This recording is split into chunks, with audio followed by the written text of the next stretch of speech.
கொஞ்சம் கோல்டாக இருக்குது, அட்ஜஸ்ட் பண்ணிக்கோங்க.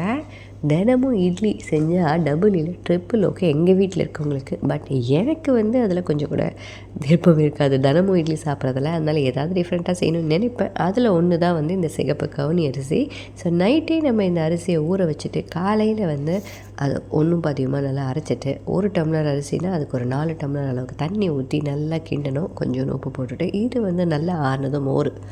இதுக்கு சைட் டிஷ் வந்து கொஞ்சம் காரசாரமாக இருந்ததுன்னா நல்லாயிருக்கும். நான் அதுக்கு வந்து வேர்க்கடலை துவையல் பண்ணேன். இதுக்கு வெங்காயம், தக்காளி, இஞ்சி, பூண்டு, கொத்தமல்லி, கருவேப்பிலை, கேரட்டு, வேர்க்கடலை இது எல்லாத்தையுமே போட்டு நல்லா அரைச்சி வச்சு சாப்பிட்டேன். சூப்பராக இருந்தது. நீங்களுக்கு இதுவரை இந்த மாதிரி காம்பினேஷன் சாப்பிட்ருக்கீங்களா? உங்களுக்கு இது பிடிக்குமா அப்படின்றத கமெண்ட்டில் மென்ஷன் பண்ணுங்கள். லஞ்சுக்கு பார்த்திங்கன்னா வெஜ் ஒயிட் புலாவும், அதுக்கு சைட் டிஷ் வந்து காரசாரமான சோயா பீன்ஸ் கிரேவி. இதுவும் சூப்பராக இருந்துச்சு. உங்களுக்கு இந்த காம்பினேஷன் பிடிக்குமா அப்படின்றதையும் கமெண்ட் பாக்ஸில் மென்ஷன் பண்ணுங்கள். சமைச்சிட்டு ஆஃபீஸ்க்கு கிளம்பியாச்சு. பாய்.